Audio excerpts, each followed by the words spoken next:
honestly, and I do think it makes a difference. So if you're just starting out, I do highly recommend doing some extra work. Your desperation to get me out of this business, my business, is really sad. Well, here's what I think about extras, like extra work. I think it's really good in the beginning to do that, just to get the set experience. Totally. Let me know, but don't come in here talking about this country like I don't belong here. Do you? Because the truth is, things can change on set in the drop of a hat. True. And that is a fact of this industry. Like, basically, our job as an actor is to always be flexible with what we can do in terms of story. You know, we lost our land too, back in Palestine. حالك وقت حبيبتي لتنظمي امورك وتحضري لعرسك. I mean, I always say this, like for me, the first thing is the environment. Where I am, who I'm with, what's going on in my circle. And then I start to jump into lines and learning and relationship and all that. And then I usually film it.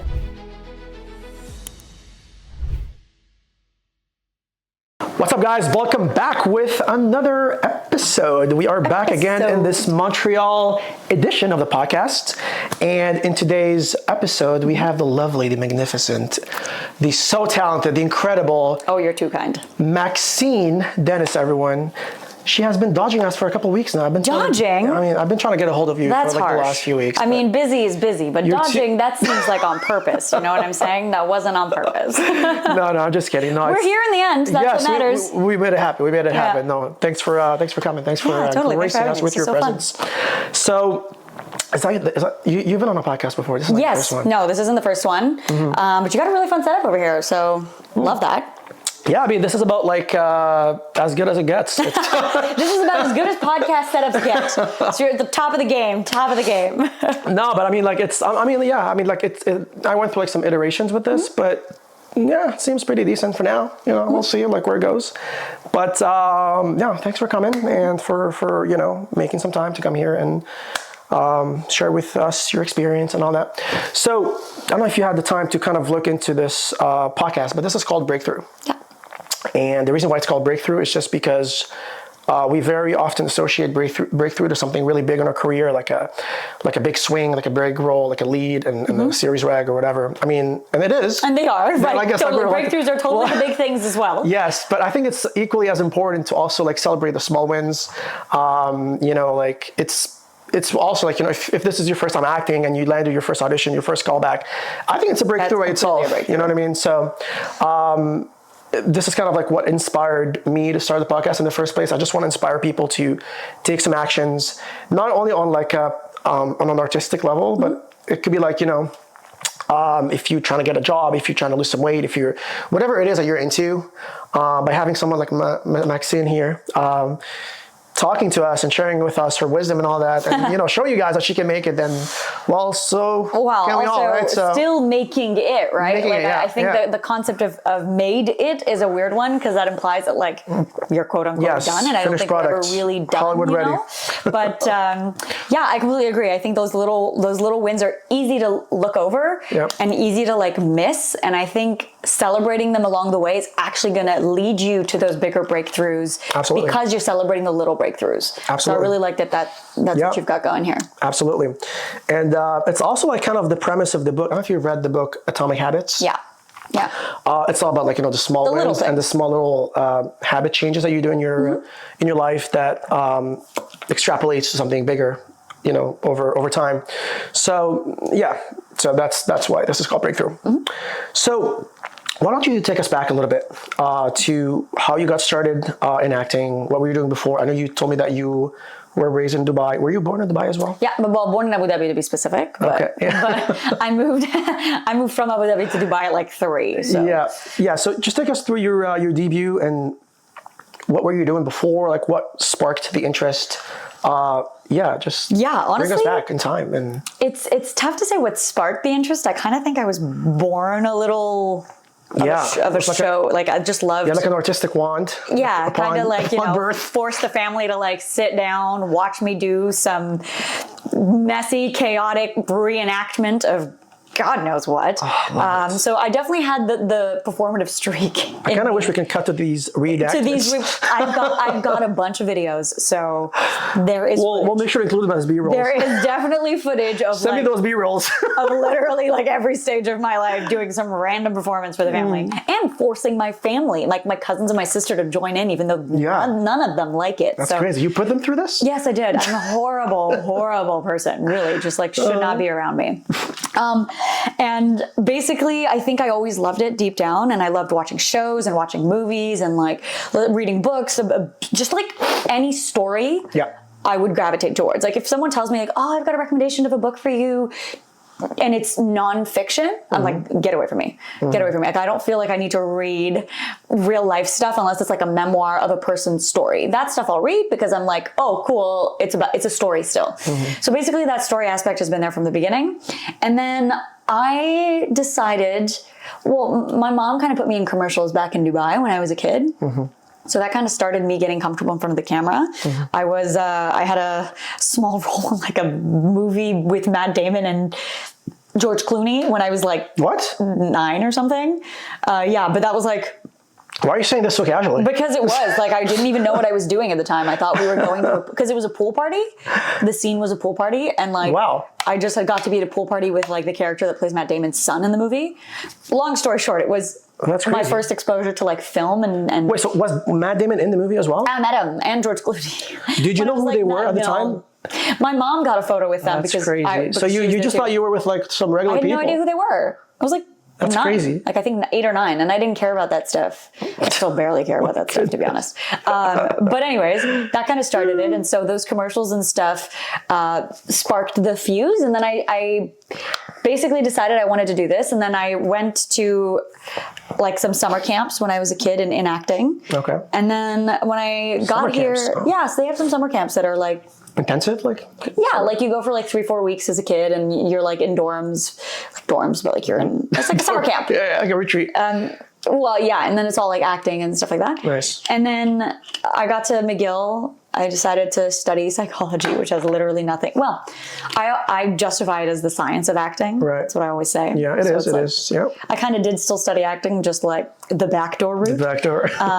And then I was like, no, you know what? I think I need to get an agent. I think I want to do this. And I just literally jumped in head first, like no training, no nothing. And I kind of... You're like, just like, fuck it. Let's just do this. Pretty much. And I was like, well... let's hope I get lucky. And honestly, my first agent was lovely to me, and she still is with me. And like she's like a second mom to me. She's had my back from the beginning. Yeah. So that has been a wonderful sort of, propel. And then from there, I kind of just kept on doing it, learning from my mistakes, doing things wrong, meeting cool people, asking for help, asking for advice. Really, like, if it wasn't for the people in my life, like the friends I made and the artists that were willing to be generous with me, like I wouldn't be where I am today. Like it really is, it looks like this industry is an individual thing, but it's the biggest teamwork thing on the planet. It's kind of like I watched the F1 movie yesterday. Yeah, literally. And it's the same concept. Like Formula One driving looks like it's it's just an individual sport. But if it wasn't for the whole team, you wouldn't. The F1 driver just wouldn't make it. Yeah, literally. So you never know how much actually. This is the thing. Like for athletes, a lot of people like watch the Olympics and they see these like sprinters and stuff like that, and they think that this is like a one-man show. I mean, on the surface, it kind of is like just like when you're on the field and you're doing your track, your race or whatever. But I mean, there's a whole team of like there's like a nutritionist, there's like a trainer, there's like a lead up to publicist, there's like there's a marketing guy. Like it's just there's a whole team behind this person. Very similarly to actors who have like a whole team. But even like just the idea of having people who back you. Like I think that is. It's so difficult to get into any career, let alone the arts, which is like already people look at you cross when you tell them you want to go into the arts. Whatever arts you're deciding to go in, people are like, wait, you're going to do that for like a living? And immediately you either get judgment or like concern, you know what I mean?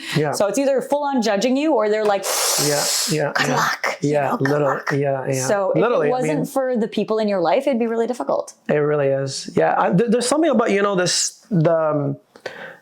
the feel of arts, whether that's like, painting or acting or dancing. I feel like, dancing is a little more I guess like singing and dancing are a little more prominent just because people are like, oh yeah, the singers and dancing, but acting is a little bit. Doesn't make it any easier. Yeah, it's definitely not any easier. Yeah, for sure.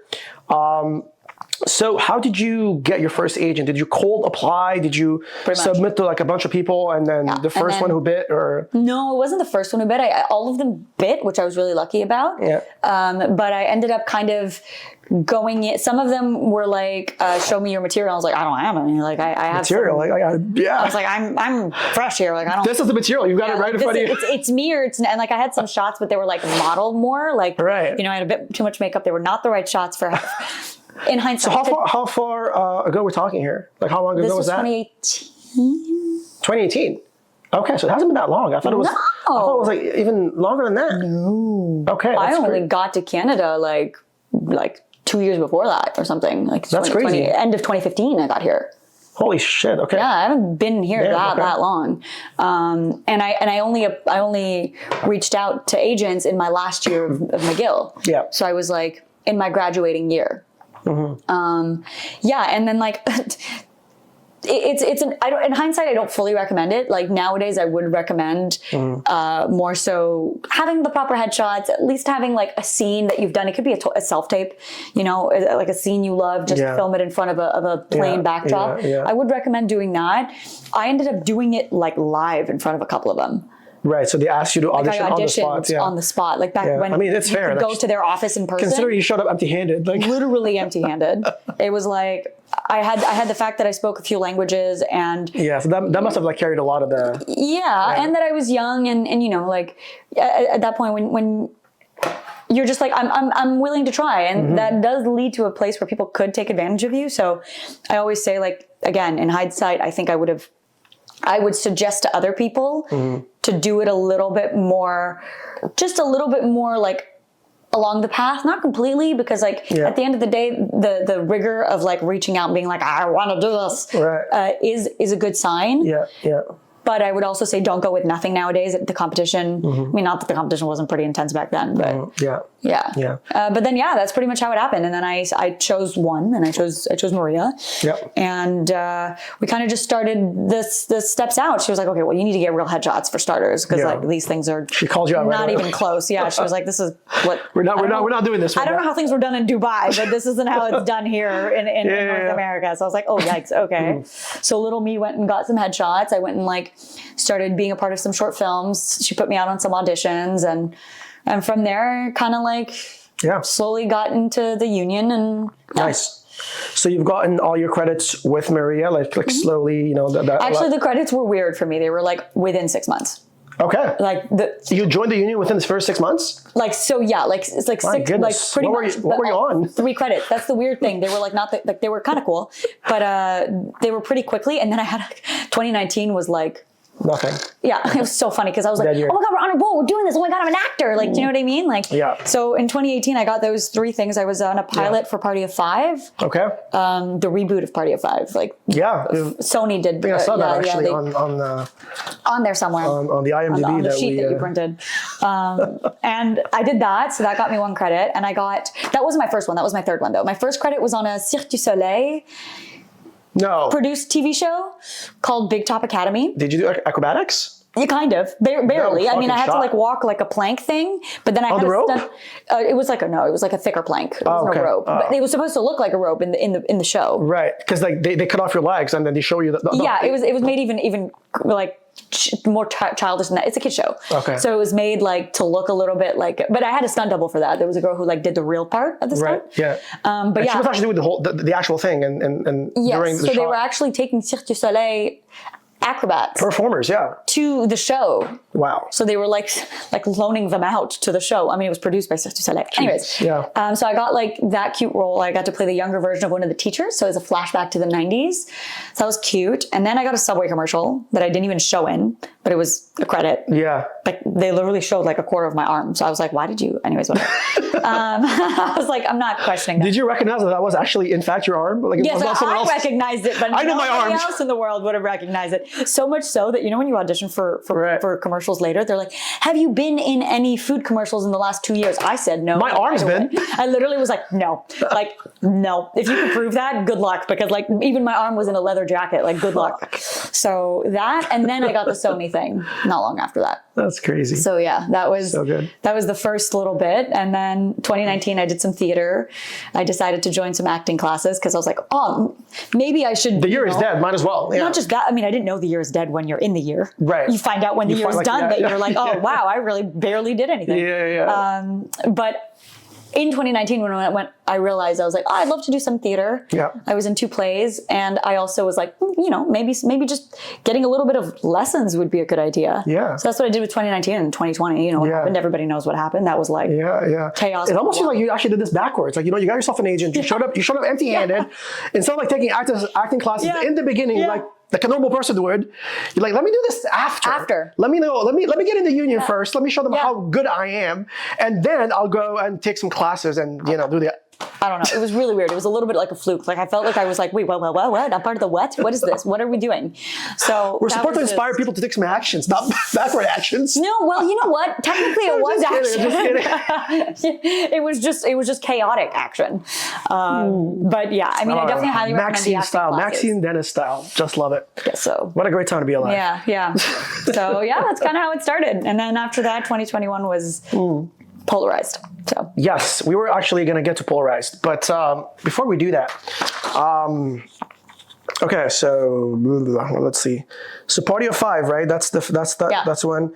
And Big Top Academy. And Big Top. The Subway commercial didn't make it to my IMDb. Thank God. Yeah, I mean your arm was Can you imagine like a producer going to watch it? Also, commercials, are they even on IMDb? They're not. Like none of the commercials, even if when your face shows. No, and normally some dubbing isn't, but I've got some on there. Okay. Some projects, some producers like to put the English dubbed. Right. Like a few on there are just dubs, and I'm the English character. Yeah. And they got to my IMDb. Like you don't actually control what gets on your IMDb sometimes. Right. Wow, this is a pretty good, impressive IMDb. I love it. Okay, so Party of 5, and then Marry, Fuck, Kill? I mean, there's asterisks there. You're not supposed to say that, but yes, I just call it. This is uncensored, by the way, girl. I know. You're on. But I'm saying we're swearing here. Like we can fucking swear as much as you fucking want to. But what I'm trying to tell you is that on IMDb, it's not written as Marry, Fuck, Kill. Yes, it's a Marry F star kill for any kid who's watching. Or for the cool peeps, MFK.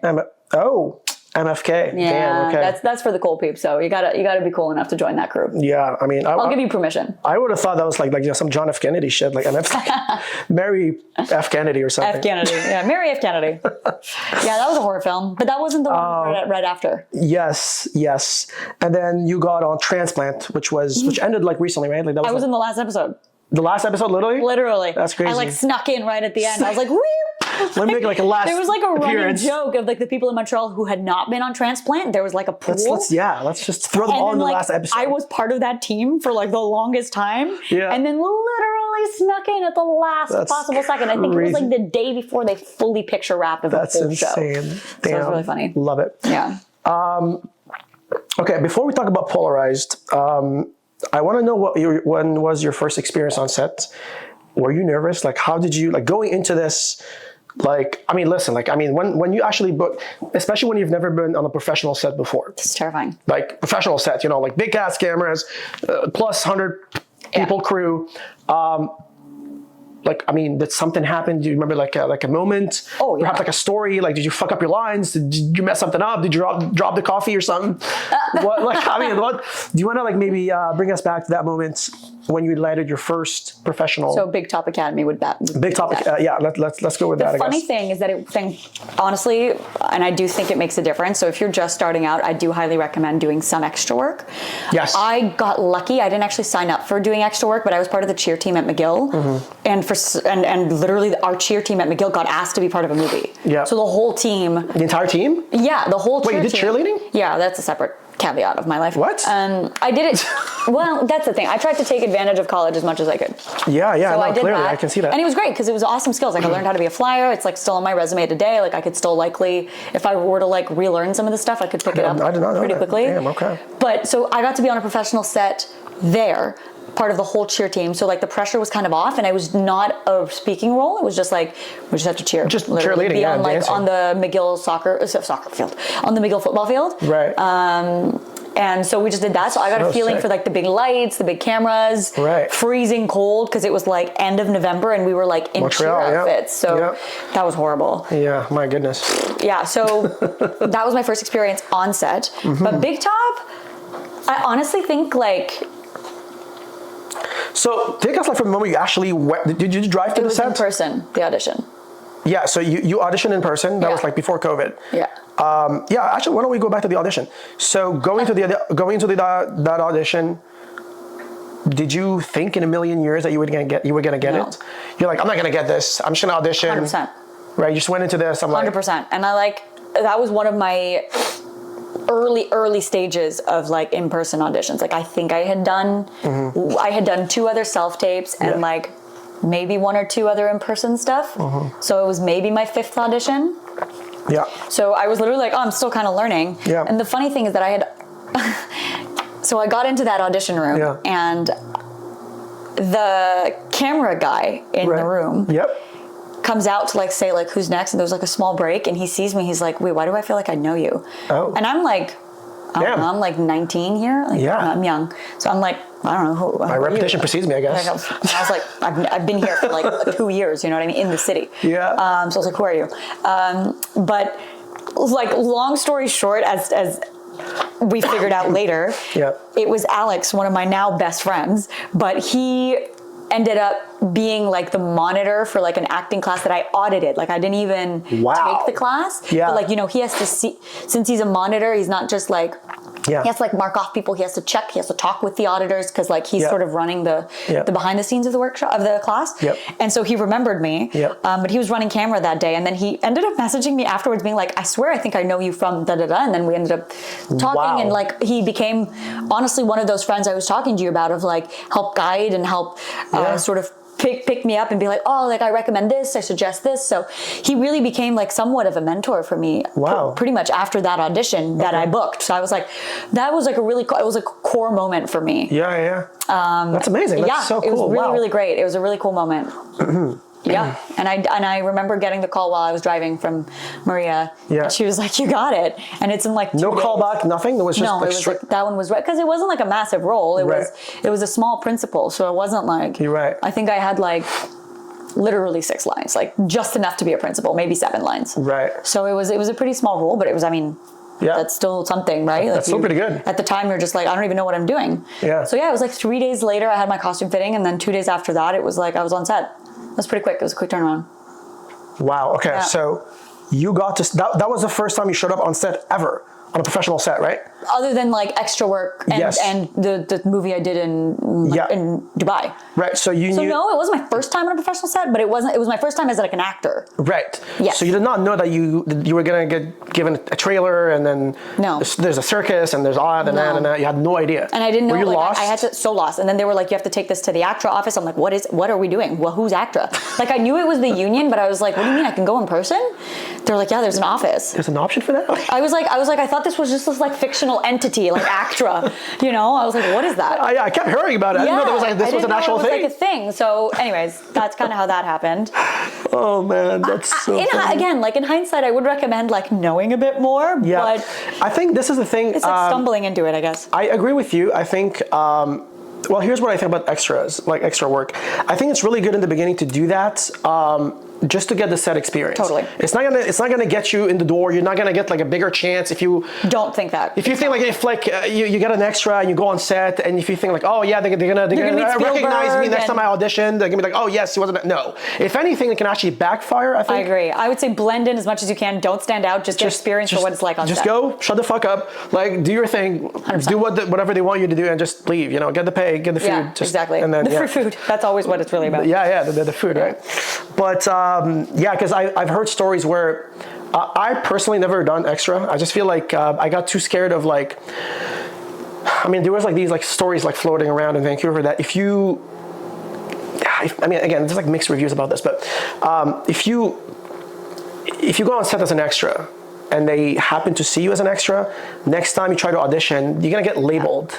Oh, this is the guy who was an extra on Riverdale or on whatever.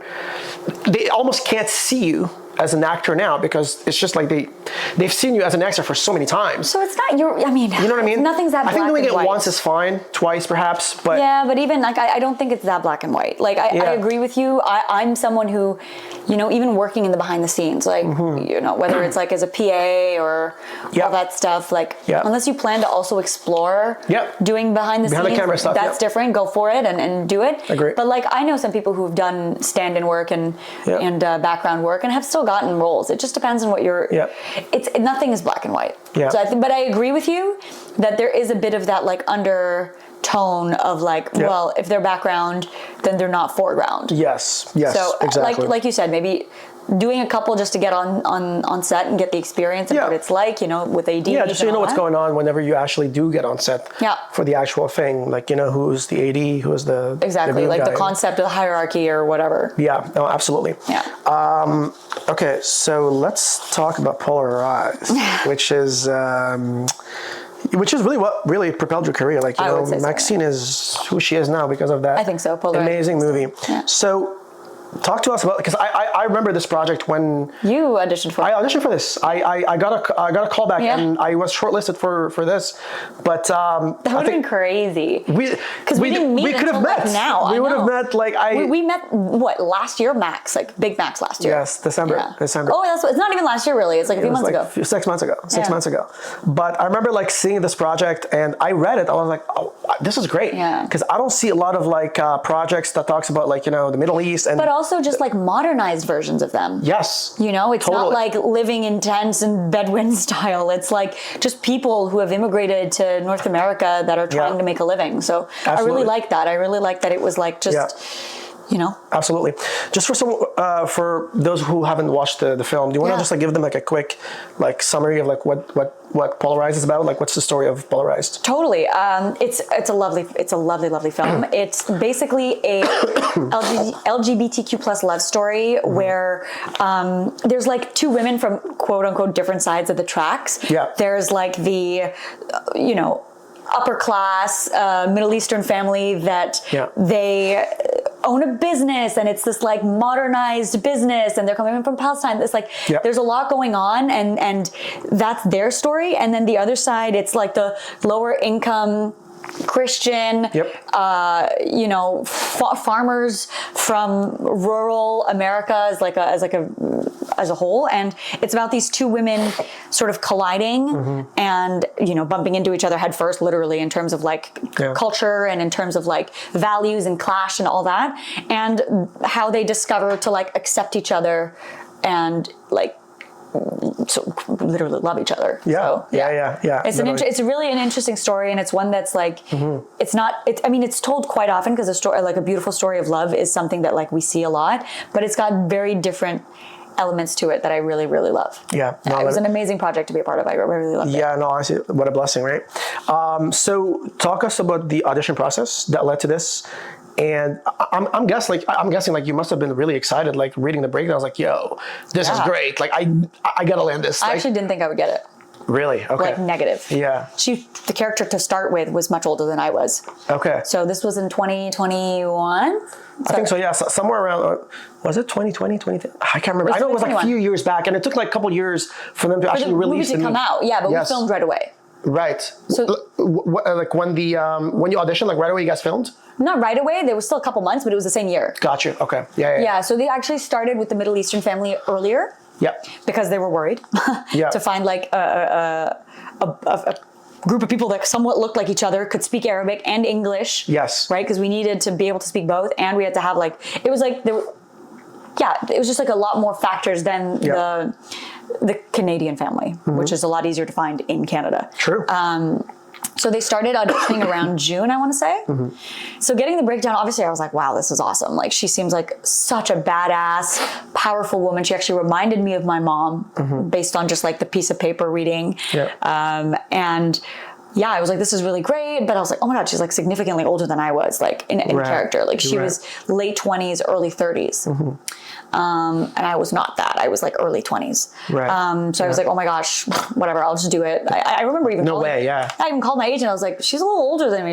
And then my agent was like, just do it. Like it's your language. Like you can speak it. Like I think you'd do great. I was like, all right, great. So I trusted her and I just did it. And then it was a self-tape.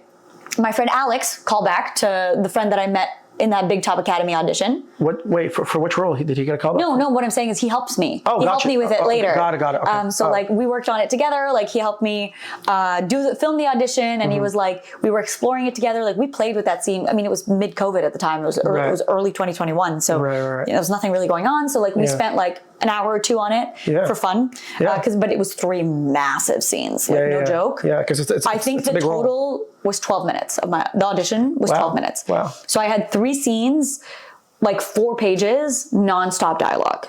Jesus. It was big. It was big, very monologue, right? It was mainly you talking. Not monologue, but it was big conversations. It were deep conversations, beautifully written scenes, and they came out of my mouth really easily too. So I was like, oh, that's a good sign. Like I remember being able to memorize it pretty quickly, and it was like it flowed out of my mouth really easily. Yeah. So I was like, okay, great. That feels nice. And then that's usually a good sign, yeah. Yeah, it is a good sign. And then we did the audition. I sent it in again, like I said, 0 expectations to book it. I was like, no way. Then I got a callback. So this one had a callback, and that was one of, I think at that point, I think I'd had maybe 3 callbacks, 4. So I barely knew what callbacks were. Right. And this, oh my God, God bless Alex. Like he really, like I owe him a lot for this project. Right. We did mock callbacks, me and him. Wow. So, like he went into another room. The callbacks. Oh my God. Yeah. Cause I had never done it on Zoom too, to top it off. And that was all very new as well. Right. Like Zoom callbacks. Oh my God. They didn't really exist at the time. Like, for sure. So we did mock of that. The producers and all that, like they were based where? Like they were based in Montreal or? They're Brits. Oh, okay. That's why they're in England. Yeah, they're but in also England. they were not in Montreal. So makes sense. Okay. The project was filmed in Manitoba. I think they were in England at the time. Okay. And they have an occasional base in Toronto. Right. Did they cast a wide net, like through the Canada-wide? Canada-wide and the world, or was just they were targeting? No, Canada-wide, because it was like a telefilm. In Canada, in Manitoba, right? That's where the story's happening. Yeah, well, it depends where they were selling it. So, like when it was being distributed to the United States, it took place in rural America. When it was being distributed to Canada, it took place in rural Canada. True. For the rest of the world, I still think they went just rural North America. Okay. You know, they were like, it depended where it was being pitched as to where it took place, because the town was made up. Right. It's like non-existent. So it was like, why not just make it fit the place that's being sold? Yeah. Literally, yeah. So it was a Canada-wide thing, and like I did mock like with Alex. So he went into another room, and like we practiced like the worst case scenarios, like it cutting again. Like I was a child, like thinking back, like I was like, I don't know what I'm doing. Wait, what do you mean it cutting? Like the Zoom? Like imagine it cut. We would practice. Imagine that they asked me to do the weirdest thing, or imagine they made me do the scene completely different. Like we practiced worst case scenarios. We practiced, and I think that's something everybody should do. Right. Like, I mean, sometimes it's even a cold read. They're like, hey, here's your sides. Just do your best with this. Yeah. You should never know, right? Yeah. 100%. Yeah. And same thing, like imagine the reader fucks up. We practiced that. True. The reader jumping onto my lines. My God, wow. We practiced that. Like we spent like an hour and a bit on that. Just like doing it over and over again, practicing it this way and that way. So I highly really went the extra mile. That's inspiring. I love it. At the time, because I had never done it. Like I remember being like, this is scary. Yeah. Just pure and simple. I was nervous. For sure. And like getting the callback, like you know that you're closer to getting it. So like obviously like at this point, you don't know how close you are though. You know you're definitely closer. Closer. So like oh my gosh, okay, like now you're taking it more seriously, right? You're like, okay, like this is like I'm actually like I might get this, right? So like I gotta bring my A game. Yeah. Yeah, because when you get the callback, then when the first round I was like, I'm not gonna get this. And the callback I was like, oh, whoops, what? Yeah, I spoke too fast. Yeah, like what's going on? So that's how that happened. And so we did the callback, and oh my God, like immediately fell in love with Shamim and Hanan. Like in a heartbeat via Zoom. I had never met these women. Yeah. I could just feel we were on the same page. I could feel the passion and the love, just the pure love for like filmmaking that those two have. Incredible. Yeah. So I get on there, and my favorite part was like, Hanan, who's the producer on this project, she basically immediately jumps in and starts talking to me in Arabic. And I was like, oh gosh, like, oh my God. And wow. thank God. On Zoom? On Zoom. Like, she just tested me by just starting in Arabic. Wow, that's and I was like, sick. And I just continued. I was like, you didn't rehearse that, did you? No, that I didn't rehearse. Because Alex doesn't speak Arabic. No. That I didn't rehearse. And I was like, oh my God. Thank God I actually wasn't lying about my ability to speak Arabic. Yes, thank God. Because that would have made you look awkward. bad. Yeah. Really awkward. But yeah, so God. that she jumped in right away and she's like, oh, great. Okay, now we can go with the scene. Like, it was pretty much like, you know, right off the bat, it was really funny. Yeah. And then what did she tell you? What did they say? She just started talking to me like casually. Okay. Like, it was like asking like, oh, so you're from Lebanon. It was like very casual. You're from Lebanon. You just tell me a little bit about yourself. I want to hear your Arabic. So it was straight, very direct. Yeah. So also, I mean, like you said, the character was, I remember, Palestinian, right? Yeah. And the dialect of like Palestine. I had to learn it. Yeah. It's not that far off though. Syria, Lebanon, Palestine is all really close. Like these three countries. Yeah. It's really like if you go like North African, Morocco, like that's like something completely different. Even the UAE where I was born and raised, like that's completely different. Yeah. Even like it's very different. So the Levant area is really easy to like to copy. Agree. Yeah. So you did the callback. Same three scenes. Big ones. Was there like a redirect that you? That came... actually, this is a good lesson for everybody, too. Yeah. The redirect was completely out of left field. Like, it made no sense for the character, made no sense for the breakdown, made no sense for the story. Because at that point, I'd already read the full script. Nothing made sense with that redirect. Right. And I remember being like, okay. What is the redirect?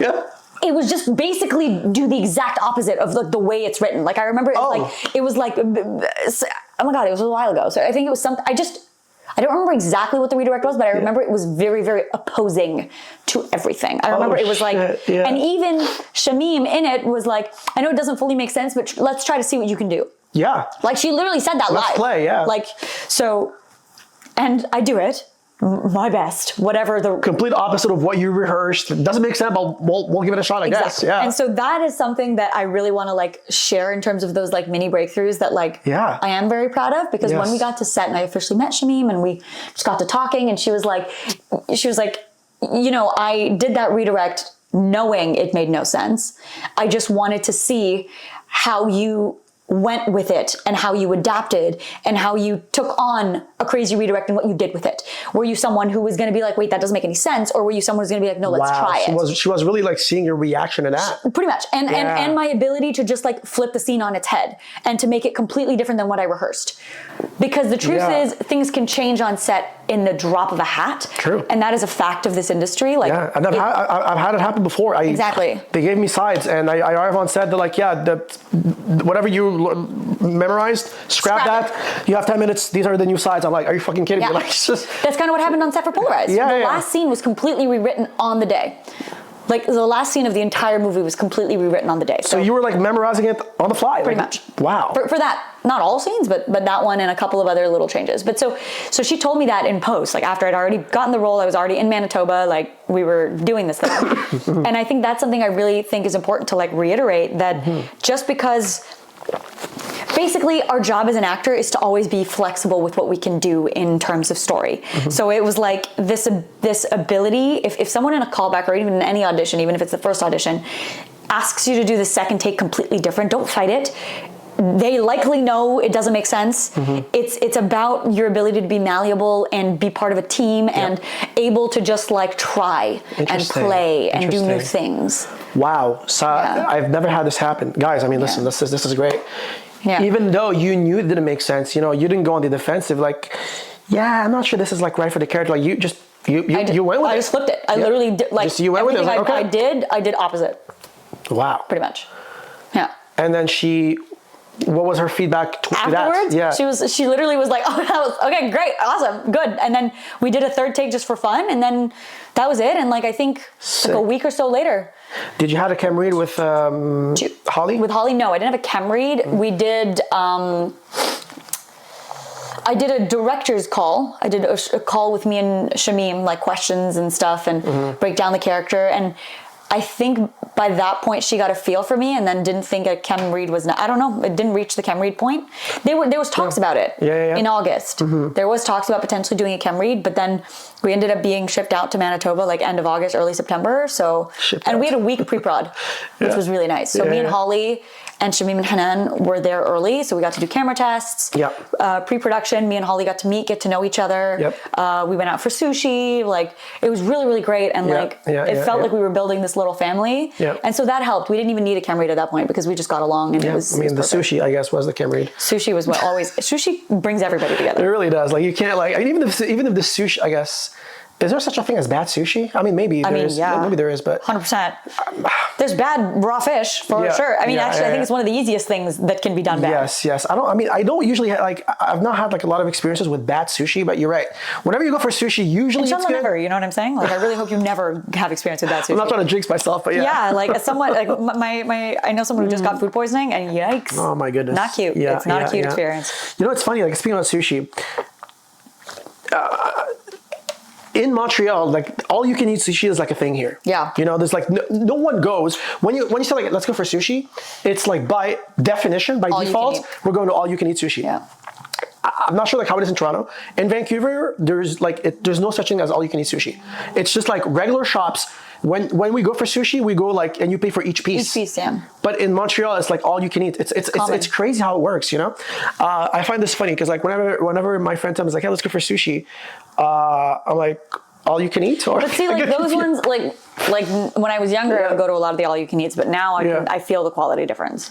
There's a huge quality difference if you actually go like and you pay for each piece. Yeah. Because all you can eat, like there's a lot of restaurants that do amazing like sushi here that you buy per piece. I actually find it, you leave a better full. Like, when you come out of all you can eat, everybody feels gross. Ah, me too. I just this is why now, like, whenever I go for all you can eat, I just eat sashimi. I try, not literally, because I don't want to be bloated at the end of it. Yeah, it's all the rice. Right?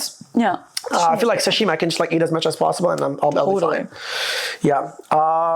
Okay. So you guys, you and Holly got to know each other. You guys did that, and then a few months later, you guys were shooting. Everybody was cast, and when me and Holly met, it was a week before shooting. A week before shooting? Yeah. Okay, so you guys got a week to like get acquainted with each other and all that? Yeah, and we each had like they put us in a condo each, so we had our own cute little like apartment. Like I had a 2-bed, 2-bath. It was really cute. Jesus, wow. Yeah, it was a nice space. Yeah. Manitoba, it's not the same as like Toronto, you know. No, I'll take it. But it was great, and I got to see Winnipeg for the first time. I'd never been to Winnipeg. Yeah. Like that's crazy. Ever. So it was really, really cool. Because it's very, I've never been either, but is it like prairies? Well, Winnipeg isn't. Winnipeg is a city. Right. But like you drive like 30 minutes outside of Winnipeg and it's prairies. yeah, pretty much, yeah. Yeah. And a lot of that film is farm prairie. Yeah. I think I saw like a snippet of it. Yeah. But then we had like a week where I met everybody. So it was a very like action-packed filled week. Like I met Hanan, Shamim, like a lot of the camera people. The camera test was a really cool experience. Like, you know, exploring what different lenses look like on the two of us. So they picked like the best lenses for our faces, which was really cool. What? Wait, what? You have like a lens for your face? So yeah, pretty much. Sick. Like, so there are lenses that look better on a person's face shape and their tonage and all that. So like, if they don't always do it. Yeah. Like, I've done two other projects that I've done camera tests since. Really? Okay. One of them isn't out and one of them just came out. Yeah. So a lot of like the Netflix, Hallmark, that stuff, they don't do camera tests anymore. It's like a generic, it's a generic one size fits all, if you will. Right. But a lot of the indie stuff that ends up like going either on the big screen or all that stuff, they really love to do camera tests. Cause like that's crazy. Cause some lenses literally look better on a person's face. Like that's what they told me. Fuck, like you're making me wonder now if I'm actually using the right lens for this. I mean, then because I do have other lenses. I mean, maybe you should be doing camera tests for your podcasts. Shame on you. My bad. You're right. I should have done more research. I guess. Prep. God. Yeah. I guess like proving your IMDb was not good enough, eh? No. I have higher expectations. Yeah, clearly. Okay, so. This is amazing. Wow, I did not know that, the whole lens thing. That's so cool. And how long you said it took for you guys to shoot the entire movie? A month. A month? Pretty much. That's it? Mm-hmm. It was intense. Wow. And that was through COVID. Were you guys like filming every day for like a month? Pretty much. We had only like weekends off, and even the weekends weren't exact weekends. So like it would be like a Monday, Tuesday, Thursday, Friday. It just depended on the week. But it was like every day. Wow. Like so many hours. Yeah, like crazy. So you guys filmed. Was there like any ADR at all, or? Oh yeah, but that was later. ADR, it was crazy amount of ADR too.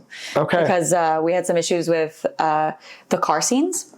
Okay. Yeah. Because the mic was like not picked up well in the car, so I had to like ADR pretty much most of the car scenes in that film. Wow. Yeah. That's so. But crazy. ADR was months and months later. Okay. Yeah. ADR was like I'd already done another film at that point. Right. Like I almost forgot about Polarized. That's amazing. That's so cool. Yeah. I mean, it's this is great. Indie movies take a long time.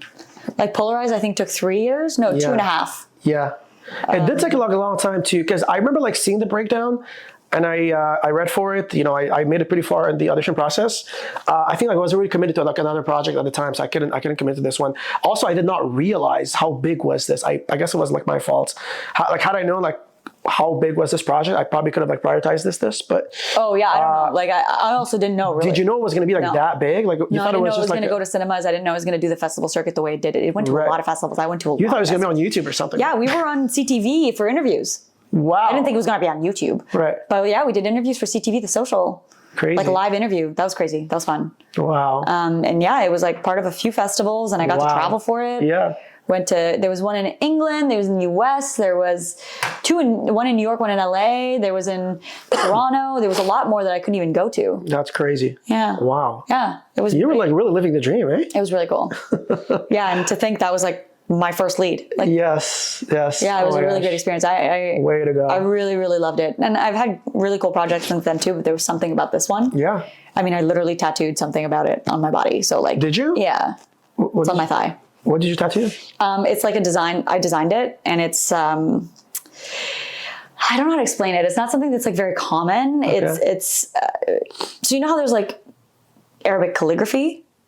Just like it's really like yes. Yeah. So there's this concept that's called geometric Arabic too. Geometric Arabic. Geometric Arabic, and so it uses the language, but like through shapes, and so it doesn't look like a word in Arabic until you're told. My tattoo right now looks like an interesting, like dagger, arrow dagger. A dagger. Yeah, it looks like a dagger with like. Yeah, I don't like literally looks like a dagger arrow. Okay. And did you kill someone in the movie or something? No, that was another movie I did that. But it basically says tanwir. Tanwir? Tanwir. Do you know what that means? No, I don't. It means enlightenment. And tanwir. Yeah, yes. Yeah, of course. So true. I know. And then the production company of Polarized is Enlightenment Production. Mm-hmm. So it was produced by Enlightenment Productions. So I wrote tanwir in like geometric Arabic. So when you look at it, it doesn't look like Arabic. Like I said, it looks like a design. It looks like a shape. Wow. Which I love. So, but if you like pay close attention, like it's actually written tanwir. It's shaped into tanwir. I don't know how else to explain it. I'll show you a photo at some point. Sure, insert here. Yes. I'll show you a photo of the design. Yes. But yeah, I like drew it on my iPad and started like designing it. Wait, you drew it? I designed it. Oh shit, okay. Yeah, I designed it. I thought you fucking photoshopped it or some shit. Wow. Yeah, I drew it. And designed it. Got some help from like some of my friends and my family, and like this works, this doesn't. I had like a bunch of iterations of like different versions of it, what I liked the most. Wow. And then I narrowed it down. I found a fine line artist in New York. Yeah. And I went and got it done. Wait, you went to New York to get a tattoo too? So I went and got it done during the Chelsea Film Festival. Okay. While it was premiering Polarized. Yeah, might as well. Yeah. And I have this thing where like I don't get a tattoo in the same country twice. Okay. So I have 5 tattoos in 5 different countries. Interesting. So I hadn't done the US yet. Is it like a superstition or something? No, it's just like a fun fact about me. Okay. It's not I love it. It's not based in anything cool or anything. It's just, maybe it's like a subconscious way to control how many tattoos I get. Right. Yeah. Because like I low-key have to travel to get a tattoo. So how many tattoos you've gotten in different countries now? 5 and 5. So Canada, US. Canada, US, the UAE. UAE, okay. Lebanon, and America. Oh, no, wait. What the fuck? America. No, wait. And Mexico. Well, why Mexico. did I miscount? Yeah. That makes sense. That's 5. UAE. Yeah. Oh, that's 5? Okay, I just miscounted. Yeah, America, Canada, US, UAE, and Lebanon. America, Canada, US. So the 3 North American countries and then UAE. Yeah, so I have 5. Yeah. Do you forget how many tattoos you have? No, I know I have 5. 1, 2, 3, 4, 5. I have 5. That's funny. Yeah, 5 and 5. So, but the problem is these are all the countries I've been to multiple times. Yes. Yeah. That I go to regularly. So now the next one, whatever I end up doing, has to be like a random. It can't be any of those 5. No. Yeah. And they're the ones like I go to on the reg. So. Are you dodging Europe by any chance? No, it just hasn't happened. It just hasn't happened? I almost got one in Scotland. Almost In Scotland? Almost, but it didn't happen. I do want to go. I do want to go to Scotland. I haven't gone there. Loved it. Isn't that where they shot Outlander? Oh, and Harry Potter. And Harry Potter. Parts of it. I actually went on the Hogwarts train. Did you? Mm-hmm. Like the actual one The that they actual use in the train movie? on the bridge. You can see it looks identical. It was stunning. And we got lucky getting on that. Apparently you have to book that 3 months in advance. And I didn't know that. And I like showed up to the train station. And I was like me, my mom, and my sister. And can you imagine like those people who were taking this train before the movies came out? Yeah. They probably didn't realize. Didn't even know it was going to become a thing. Although it's stunning despite the Harry Potter thing. Right. But then you get there and now it's like attacked with Harry Potter paraphernalia. Like so Hogwarts, they're selling the chocolate frogs on the train. No. Yeah. It's like decked out. There's a section that says platform 9 3/4. Like they decked it out because they know people are going for that. That's crazy. Yeah. So they made it a thing. You can buy Harry Potter, like the jelly beans. Yes. You know, the ones that taste all funny. Yeah. You can buy those on that train. Did you get them? Yeah. Totally. Yeah, wow, that's so funny. I love it. Okay, I do want to go back just to like the art of acting, just as a whole. I'm just like very curious as to like what do you do now, like as far as like your I guess like your acting process. So when you get like a breakdown, when you get an audition, what do you do? Do you just jump straight into like memorizing? Do you do like some sort of script analysis? Like what exactly happens from the moment you get the breakdown to the moment you actually tape it, and hopefully to the moment you actually do book it and get on set? You know, so obviously like everybody's sort of process has to be very unique to themselves. Yep. Because we all absorb story and character in different ways. Mm-hmm. That's like any skill or art, you know, like everybody goes about things a different way. Mm-hmm. But for me personally, when I get the breakdown to me doesn't matter too much. Yep. I care more about like the storyline. Like I don't care too much about like the breakdown of the character. Mm-hmm. I'll read it, I'll get a feel for it. Yep. But sometimes I find that they can like stray one direction. Yeah. And it makes it where like everybody's auditions are kind of the same. Mm-hmm. And it like almost subconsciously forces the character in that direction. Yeah.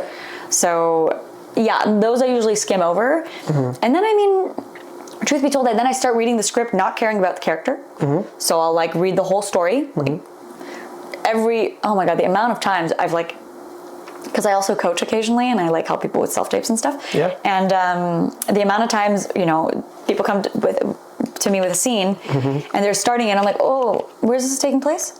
And they're like, oh, like it's in a bedroom. And I'm like, can I have the script? And I look at the script and the top line is like exterior park night. And I'm like, where did you get bedroom from? Are you sure it's in a bedroom? Like what's going on? It's not that drastic of a difference, but the point being that like a lot of people forget to read the script. Of course, It's like immediately they're like, I'm reading the audition, the character, the lines, right? Whereas like in reality, the whole script has purpose. Yeah. So like, you know, making sure you read the scene heading, the description, get the feel for the environment. I always say this, like for me, the first thing is the environment. Where I am, who I'm with, what's going on in my circle. And then I start to jump into lines and learning and relationship and all that, and then I usually film it pretty quickly. I mean, the turnaround time is pathetic. Yeah. We get like a day or two. Yeah. Well, it's gone better, at least in Vancouver, especially with the union fighting for some more. I don't know if it's done with actor too. They're trying, but with UBCP, which is the Vancouver Union, the British Columbia union. They've been advocating, and I think they've gotten a good deal now. So I don't think we could even like, they have to give you like at least like 2 days or like 48 hours or something like that. Like it kind of depends on how many pages of dialogue you have. But if you have like 7 pages, they can be like, the turnaround can be tomorrow. That's what I'm saying. Yeah, that still happens sometimes here. Yeah, so I guess that's kind of like, it's like an actor 36 hours seems to be like a really regular one. Yeah, I mean like a day and a half. I see that 7 pages, like, and then the turnaround the next day. I think it's a bit brutal. Yeah. It's not like impossible, but it's just like it seems a bit rushed. It's unnecessary. It really is. Like, it's just unnecessary. Like, why would you do that to people? A, what do you think? Do you want to get a good tape or not? Yeah. Like, A, do you want a good tape? B, people have lives. Yeah. Like, people have lives. Like, it's not even just other work. It's like, promise to babysit someone's kid or pick up a cat somewhere. Like, there are life things that like are real. And it's just so funny because with production, it's always like the actor is like almost the last thing added, if you will. Like they plan everything. Let's cast. I agree. Could have done that a little earlier, but whatever. It is what it is. But so the filming is somewhat of a quick turnaround. I try to do it as soon as I can. Usually it's just based on when I can fit it in my schedule. I've done many 3 auditions back to back from like 10 to midnight before. 3 different characters back to back, 10 to midnight. Wow. I've done that multiple times. Yeah, that's a skill. Or like super early, 6 a.m. to like 9 a.m. Jesus. 3 different characters? Yeah, 3 different projects. In 3 hours? Wow. 3 projects. Well, not even 3 hours, to be honest. 2 by the time. Wow. You're good and done. You also got to edit it and all that. Yeah, and then like you got to like arrive, change between characters. Like there's a lot going on. My goodness. But sometimes you get like multiple in a week, and some weeks you get nothing. It's crazy that they haven't like, I guess. You said like this is still like happening like around here like in Toronto like it still happens, but I mean they can't control how many auditions you get. No, it's not that. It's just like the turnaround. I would have thought that they negotiate like they're trying. Like, actually negotiated something with Yeah. They do and they have, and so it just depends. Like they'll give you a deadline and they're like, this is the technical deadline, but we would really prefer it at this time. Right. And you're like, okay, what does that mean? Like we see that a lot. So usually like, it is 2 days. The 2 days is like the norm now. Like I see 2 days a lot. Yep. Sometimes you get 3, 4. Sometimes you get a day and a half. Yep. Yeah. I agree. It also depends on how many, how long is a dialogue and how long is a scene. But no, I agree. So you said that you do the why, the what, the when, the environment, and all that. Now, as far as like character development, right? Like, how do you figure out, I guess, the body language of the character, the accent, the voice? I guess like these sort of no, it's like exterior sort of traits. The you know what I mean? Like the way they're portrayed. Yes, yeah. So how do you figure that out? Like, how do you know which accent are you going to give to this character? How do you know the body language? How do you know that they walk? Accents unless they tell me. Okay, so you just keep it as American as possible, or like normally that's just my accent. This one. Yep. Unless they say otherwise. So like I recently did an audition that was Mid-Atlantic. And they were like, Mid-Atlantic. I was like, okay, Mid-Atlantic. Yeah. I'm not going to give a character an accent unless they want one. Because then it just becomes, in my opinion, it's possible if you feel it written in the storyline. Yeah. I mean, you gotta. But even then, they tend to write it if it is. If it's felt in the storyline, they'll write it. You'll sense it. Yeah. They'll write it. They'll write it in the breakdown. Like we either either a standard American accent or a Southern American. Either or work or Yeah. So sometimes they do that. Totally. But yeah, no, I won't really play too much with accents. But I will, for example, for me. I go very much by gut and instinct. I'm very much a gut and instinct actor, like a feel. Yeah. What I feel works, what I feel doesn't work. And I think that comes from how much I've absorbed in terms of stories. Yep. So like, if you're somebody who watches a lot of TV, watches a lot of movies, whether it's or playing video games or listening to audiobooks, watching like literally any types of stories absorbing, you get so much. Like I read a lot of books. I read so many books. It's a problem. It's not a problem. I love it. It's great. That's a great problem. Yeah. Like with this move coming up, I'm like staring at my apartment and my like 200 books, and I'm like, I don't. What am I gonna do with all this? I need to store them because like I can't go. I can't move with them. Like Right. And I don't want to get rid of them because I'm like, no, I want a library one day. So it's like it's a separate problem. True. So I love absorbing stories because I feel like it implicates characters as you get them. So you get a feel for characters. Yeah. But then I think for me, it comes a lot of like how I dress the character. Right. I do find that helps. You will just dress up and then you will start sort of like feeling the body language, how he walks, how he talks, and that sort of thing. That will just like naturally It'll happen. Yeah. Okay. It'll come out like by doing it out loud, by playing with the character, by like vocalizing it in different ways, exploring different things. Yeah. Love it. So usually also like when you do get an audition, do you just send like one take, this is it, or you send multiple ones, you kind of give them like multiple options to pick from? mostly it's one take. Yeah. Unless I have a significantly different take. Right. Like if I have a significantly different take that I've explored almost like an opposing character type, like a different version of this person, I'll send 2 takes. But I would say like 90% of the time it's 1 take. Okay. Yeah. Yeah, I love it. No, I've heard like, you know. Yeah, everybody has their. Yeah, no, I've had some guests, and you know, they said sometimes that 2 takes is usually a good, especially like it also depends on how big is the scene. If it's like a couple lines, in my opinion, I think I almost, unless they specifically say otherwise, I always like send 2 takes. And I force a difference. Oh no, it has to be drastically different. Yeah, but like I'll force it almost. Like imagine it's read a certain way, and you're like, this is the direction of the scene. Like it's pretty obvious. Yeah. Let's say it's like a scene of like a doctor. Yep. You're playing a doctor. It's like a day player. Yep. It's very obvious the direction of the scene, but it's like I'll almost do one just to show them that I can do a different one because if it's a short audition. Also, like multiple takes sometimes do happen when I don't know if it happened with you. It definitely happened with me where they want me to like put on a specific accent. And they're like, hey, can you do like one with like standard American? Yeah. And one with that specific accent that they want, you know? So that way they can just see like both. what you look like with and without the accent, and just kind of, so that's something that happens a lot. That's a good one.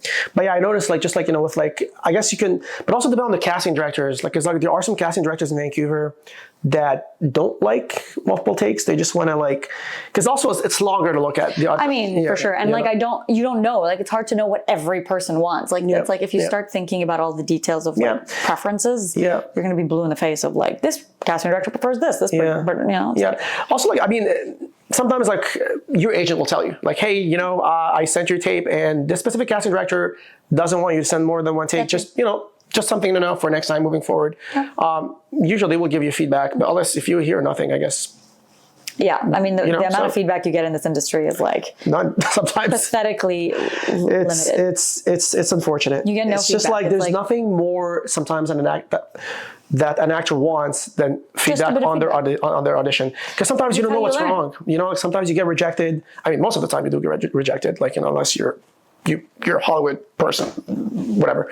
But honestly, the irony is that now I don't even see it as rejection unless you're like close. Yeah, that's what feels like a rejection. The amount of like when you're sending auditions so regularly that they're not even rejections until you're close. Right. The other ones, I'm just like, oh, void. I'm in a set it and forget about them. I'm in a set it and forget it type of mood. I do it and I just forget about it. Yeah, because otherwise you're gonna die. No, like you're just gonna be so overwhelmed with all the. You know, the amount of non-actors that have asked me, like, they're like, what did you do today? I was like, oh, I had an audition. And they're like, oh, when do you find out if you get it? I'm like, ha! It's gone. I don't even know. Like, if I find out, good, great, awesome. I don't even remember it anymore. It's gone. Because you can't. If you stick on every single one, you will have regular heartbreaks. Like, you will go through a breakup every time. Yeah, no, literally. It's exhausting. I agree. No, it's, and it does no good. But also, like, just going back to the feedback thing, unfortunately, there's not we never get feedback as actors, like, from casting directors. I think we should, you know. But also, when you do think about it, that's about the same thing in life, really. I mean, do you ever hear back from a job interview? Like, you only hear back when you do get the job. Most people have to do a job interview. Right? Like, how many times have you gone, thanks so much for your time, we've decided to go in a different direction or something like that? That happens a lot. All the time. Yes, that's what I mean, right? That's like, that's the feedback you get. Oh, yeah. They won't tell you why you didn't get it. Oh. You'll hear back, yeah, your interview was great. I liked blah, blah, blah, blah. I would like to offer you the job, right? I'm not just talking about acting. Just just in jobs in general, right? But when you do apply for a job, like very often you won't hear back. They'll just ghost you. Like you will sometimes get the courtesy of a we went a different direction or whatever. You know what I mean? But my point to that is that most people only apply to jobs once every few years. Yeah. Yeah. We do it a few times a week. Literally, yeah. So that's you got to embrace it. Yes. Yeah. It's like you're constantly auditioning for work. No, I agree. Absolutely. So pretty crazy. No, absolutely. This has been lots of fun though. What's that? And this has been lots of fun. Like your questions are pretty cool. No, yeah. I mean, you did come prepared. I did, but also like none of these questions are staged. Yeah. It's just all based on what you were giving me, and I'm if you had staged the sushi question, I'd be questioning. Yes, I mean, I did kind of stage that. You planned the sushi question. Yeah. No. Okay. So. I do want to know now, like, you know, obviously you've done Polarized, you're moving to Toronto soon, you know, you're going to have a whole other, not other, but like, you know, it's a new page that we're turning. So no, it seems like, you know, you're on a roll and you're going in a really, really good direction. Thanks. So where is this all heading right now? Like, where are we? Like, what's the end goal and where are we? Like, paint us a picture of, like, I guess your dream. Where will Maxine be happy, if she will ever be happy? Is she always going to be, like, you know, thriving for more? Like, I mean, likely. Yeah, probably. I don't think. I mean, that's not going to be determining my happiness, but I think I will always be striving for more. So and it's still something I'm learning to do every day, because, like, there are some days I'm better at it than others, but I am not attaching my happiness to an outcome. Right. Because you'll never be happy, because there's always going to be something more. So I think happiness and goal achieving are two separate lines. Yep. They can go in parallel and in tandem, but I don't think they should impact each other. So, and that's pretty difficult. Like, I had a really tough time with that for a long time. And now I think I'm starting to find that balance of, like, just learn to be happy and still pursue your career and your desires and your hopes and your dreams. Yeah. So yeah, I mean, I don't know where I'm going to end up. I'm taking this weird thing we call life day by day. I mean, I still wonder why we're just all on this floating ball in outer space. It is a good question. It is a good question. We're not flipping upside down, and we have thoughts and feelings, and it's crazy when you think about it. I question that on a day to day. So yes, these if I existential overthink questions, it, I will lose my mind. So I don't know where I'm going. I'm just taking it as I see it. I mean, a beautiful goal of mine right now that I really, really want is my series lead. That's my big, like, I want it. Yep. I want a lot of other things. There's a lot of, I want more roles on projects. I want world peace. There's a lot of stuff one wants. We all want that. Just the world to all be at peace right now. Literally, especially now. And I think right now, like, if I were to sum it up into, like, where I see my next big step, it would really be a series lead. Like, I would love to run my own show.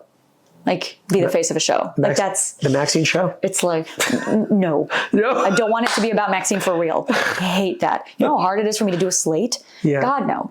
I want to be playing a character. Yes. That's my favorite thing to do. It's the reason I've gotten into acting and not into news anchoring. Because playing myself, it's enough that I have to do it on a day-to-day. I have to wake up and play me every day. Yep. So I would much rather play a different character. I love it. Yeah. So I guess, like, also, do you have some aspirations to also, I guess, end up in the States at some point, like New York, LA, if it takes you there? Like, I mean, if you have the chance to just go to Hollywood and keep auditioning there for all these guys. Totally. I mean, I didn't get a manager in LA for not expanding there. I mean, I think I do see myself. It's not even, I'm like, it's kind of like, I love Canada. I love what Canada's about. I just also think, I don't think I'll ever get behind the weather. Yeah. Like, I was raised. I was raised in very hot heat. Yeah, I mean, extremely hot heat. I feel you. We both did. It is in my blood to be hot. Not cold. I don't function in the cold. I'm mean, grumpy, not fun to be around in the cold. So send me those B-rolls when you're mean and grumpy. No. I'm between, like, December and February are not cute for Maxine. But so I just think, like, honestly, I see myself ending up in LA because the weather is a huge thing, and it's a big industry place. So lots of people going in the entertainment industry, and I've actually built a circle there. Like, I go quite regularly. I go about 2 times a year, sometimes 3 already. I've got really close friends there. You know who you are. Some of my really close friends are over there, and I love it. Like, I can spend a month there. So I already do that. And I do see myself down there at some point. I've already started some of the ugly legal things, but it's like, it's not a rush. Like, I'm not here doing it to, like, I know I want to end up there next year. No, I don't care. Like, when it feels right, when I'm at the right stage, when, like, the process happens, like right now, the move to Toronto feels more right than a move to LA. So I'm taking that step. Speaking of Toronto, so what made you decide to go to Toronto now? Because, like, obviously you've been in Montreal, you've been doing this from here for the longest time. And now you've taken the decision to go to Toronto. So you just said, like, it feels right to go to Toronto. What does that mean? It feels like what actually changed within you that made you want to go to Toronto now? remember at some point earlier I said I'm a feel person, a gut person. Yep. Very hard to explain feel and gut. Yes. I don't know anything other than the fact that it literally just like it reached the point where like I received the lease renewal for my apartment. Okay. And I looked at it and I was like, no, not this year. I'm not resigning. And so once I didn't resign, something spoke to you, yeah. Once I didn't resign, then I was like, well, I need to find a place to live next year because like I'll be homeless in September. So I was literally like, all right, well, let's do this in Toronto. Let's try a different city. Yeah. It's a bigger city for the entertainment industry. Also, I've got a decent base there. Okay. Quite a few friends there as well. Mm-hmm. And you also know who you are. And I'm excited to try that city. I just want to try something new. Like, I feel like I got an amazing start in Montreal. I owe a lot to this city. Yeah. It's given me so much. Yeah. And it was a beautiful place to grow as an actor because you're a lot more supported. It's a lot less cutthroat. Mm-hmm. So like, I feel like I was very lucky and I was babied a bit in a beautiful way. Yeah. And I think it's time now to spread my little wings. Absolutely. And try it in another city. I mean, listen, I think you're probably by far, like, considering that you said what, you started this in 2018? I actually say 2021 because for me, Polarized was the start. Right. Before that, I mean, what was those 3 roles? I mean, yes, I got my union credit, but I keep thinking like, I didn't really practice acting. I didn't really get to tell a story. That's crazy. So that's why 2021 for me feels like the start, but I was part of the union in 2018. Right. No, I mean, you're probably one of the most accomplished actresses I know who made it in Montreal. Thanks. Because it's really, really hard. No, like seriously though, like it's just, I met a lot of actors in Montreal recently, like especially in the last 6 months, like, or like a year or whatever. And you know, like I saw you, cause I remember like, I was looking for some people to have on the pod here in Montreal, and I'm trying to remember like how I actually saw, like I came across your name or something. I was just like, Google at the Christmas party for. Yes, but I also like kind of knew already who you were ish. Gotcha. Like I saw your, like I saw your Instagram name up there. And I knew that you were like, you know, that you were with Maria. I was like, oh, I might bump into her at the Christmas party. That's actually a great opportunity for me to talk to her and hopefully hit it off, right? And just see. But yeah, I mean, like when I went to look you up and saw your IMDb, I was like, wow, like this girl is actually, she's killing it. Like honestly, like she's just considering that I didn't know that you also like quote unquote started in 2021, right? Yeah. So that makes it even more impressive. Thank you. Because I mean, starting from a very young age and making it in Montreal is already hard enough, let alone just starting in 2018, 2021. That's, you know, so. Thanks. I'm like really horrible at taking compliments, but I appreciate it. Thanks. I think another thing was that like I was here by myself. That was one thing that I remember being like a lot for me because I didn't come with my family. Like I came for college by myself. Good for you. Yeah. Good for you. Doing all that by myself was, I think, a push because I was like, I didn't have that safety net. Well, no, I had a safety net in the sense that my family was always helping and supporting me. I was still in college, but like, I just didn't have that like, you know, that like circle of people here that were like family. Yeah. Did you find it hard to make friends when you came here? No, you come for college, not really. Right. Because like you just right off the bat, you're at like a big school. You're in a program. I guess like in the school, it's just easier, right? Yeah, exactly. Because you're there for a program. Like I joined the cheer team, and suddenly I had the cheer team girls as my friends, and then my psych girls as my friends, and like a lot of them are still my friends today. Like. Yeah. I still see a couple of them, and so it's really great. Yeah. But yeah, it helps to come. Like this move to Toronto feels very different than my move from Dubai to McGill. For sure. McGill. From Dubai to Montreal, because Dubai to Montreal, again, I was going for a program. There was a start date. It was an end date. Yeah. It was like school. Right. Now it's like I go and I'm like, okay, now what? Like, I don't have a job lined up. Like, okay, fine, I have an agent. With the characters there, they're a great agency, but like, you know, you're kind of like, you fumble, you go, you're like, all right, well, I guess I'm just gonna figure this out, get an apartment, join some classes, like see what happens, you know, just be a part of, at least I'm going to be there for TIFF. That'll be really fun. It's like the first 2 weeks of my move. That's great. It's TIFF. Yeah. So that's going to be really cool. Busy in the industry. I have not gone to any of the TIFF. It's fun. Yeah. It's a really fun time. You get to go to a lot of after parties and a lot of actors, a lot of creatives all together. Great opportunity for networking, connections, and for sure. Great. I want to conclude with this question before we wrap this up. So I guess like you've obviously like, you know, you're making stuff happen. You're moving, you're doing that, this and that. I guess like, did you realize at some point in your career that something... Is that me? LOL, my turn. And it's my mom. You can pick up. I have to. I can't not answer my mom. Hey, Mom, I'm on the podcast still. Oh, I thought you were done. No, I know on my calendar it shows done. It went a little over. It's okay. Okay. I love you. I'll call you after. You made a feature, so that'll be fun. Yes. You'll get tagged in it, maybe. We'll make sure you that made a feature in the podcast. We're like literally still recording. We'll make sure she's in the trailer. Bye. Love you. That's so cute. Yes, I'm just going to conclude with this. What would you say like that changed, I guess, in your process? Like, did you realize something that you were doing before that was, I guess, like hindering you, that was holding you back? What changed in what you were doing that made you, I guess, book more or like be more, how do you say that? Like, organic, natural, more, you felt like you could do this, you know what I mean? Yeah. Great question. Yeah.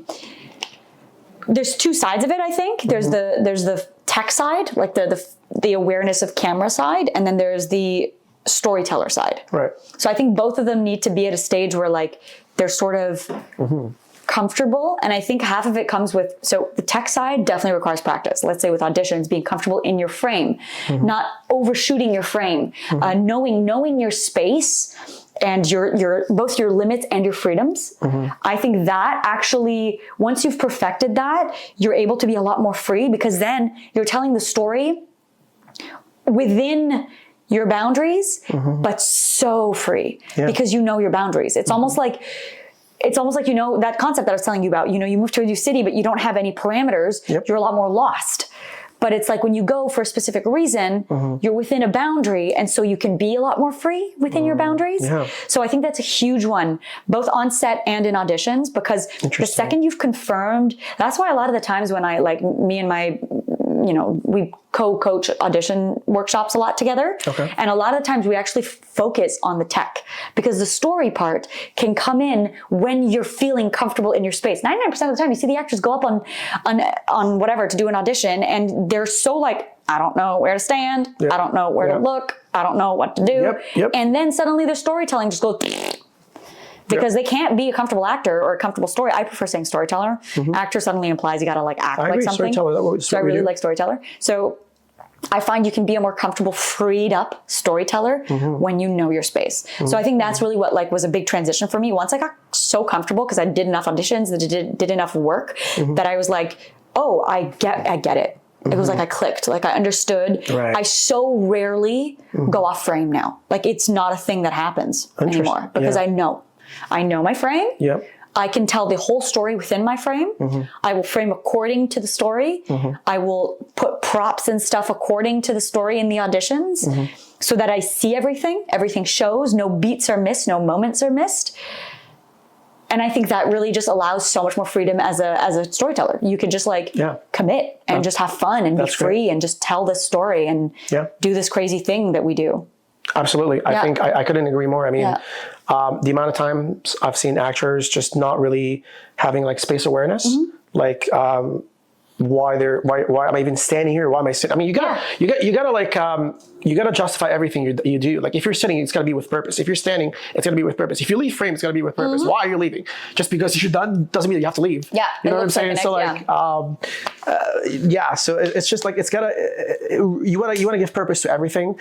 And as you said, I love this environment comment, right? Where you know where you are, and then also like it's also, I mean, it's easier said than done too. Because like if you're if you're in a fictional city and you gotta whatever, there's like freaking flying dinosaurs like but around. But it takes practice, because that can be something you do hard, on set. Yeah. So So it's like keep doing it. Keep pushing your environment. Agreed. That's why I keep saying reading is important, because it really pulls that environment muscle. Same with audiobooks. Because like movies and TV, they force the environment on you. I agree.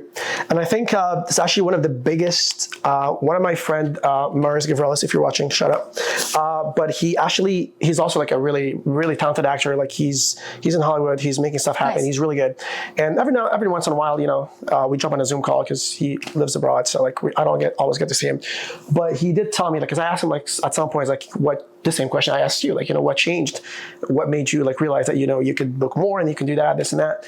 And he said to me, honestly, just live life. Yes. Oh my God, I love that too. This is all you got to do, really. 1,000%. Just like stop like focusing on this. Just and the industry. Just fucking do your thing. You know, if you feel like take a cool sport, go camping, go hiking, yes. travel, whatever. Do go whatever dancing, you want to. Because you can't bring that in your audition if you have not lived it, or at least know something about it. Obviously, like I'm not saying go fucking do drugs so you can play drug addicts, but like you know what I'm saying. But I mean, like if you have a friend, if you have a sibling or something that has gone through this, that gives you something to start with because you can, you know, you've seen the behavior. But also imagination fills in the blanks. Right. So it's like you could watch a crack addict on YouTube. Exactly. And imagination will fill in the blanks for you. Yes. But I do think the idea of living is wonderful, and that's a big one I live by. Like as a personal hobbyist, like I just love hobbies, like doing things and activities. So 100%, like play games with people, go out and do cool things, and travel if you can, and volunteer if you in your backyard. It'll always be there for you. Like whenever the situation calls for it, like I mean I've gone camping. Yeah. I know how to set up a tent. 100%. If the scene calls for like a tent setup, like I've done this before. Yeah. You know, so like you again, if you haven't, that's okay. You can make it up. I always say that too. Yeah. Because I don't want anybody to start thinking that like if I haven't done the activity that the actor that the character in the scene is doing, then I won't be able to emulate it. If you believe you can do it, the camera will believe it. Yeah, I agree. That's what I always say. Also, again, I think sometimes we're very hard on ourselves, and I'm watching my tape, I'm like, but honestly, like you never know how people like we don't judge others as much. I've done what I thought were crappy takes in my eyes, and someone else would look at it, I'm like, dude, that was insane. I was like, really? Like, did you look at the same thing? Like, you know, so you never know how the other person is going to take it. No. And honestly, like just like whenever you're doing some sort of business in the scene too, right? So like the beauty of the camera is that very often you can just cheat it. You know, like if you're fucking knitting, like you don't fucking have to like, you know, get your like, you know, get the thing and start knitting, but you know, you can like cheat it like down frame, and if you move your hand in a specific way where like it looks like you're knitting, it'll be believable. You have to believe it though. Exactly. Yeah. It's only believable if you as a character believes it. Correct. Yeah. So that's great. That's a great way to end the podcast. What do you think? It is a great way to end the podcast. Knitting. Everybody loves knitting. We're actually gonna go knitting in a bit. Okay. No, that was awesome. Thank you so much for coming. Thank you so much for having me. No, of course, anytime. I would love to have you again, even more. Who knows? Maybe in Vancouver or Toronto. If you go to Vancouver, please let me know. I will. If I'll go to Toronto, I'll text you. Yeah, just come. Honestly, like, we'll hang out. Totally. I have some friends there too, so I might go and. I'll introduce you around. Like I know my circle pretty well in Vancouver, so we'll do a lot of things. Well, it's a plan. Yes, sounds like a plan to me. All right, guys. So that is it for today's episode. We'll catch you guys in the next one. Peace.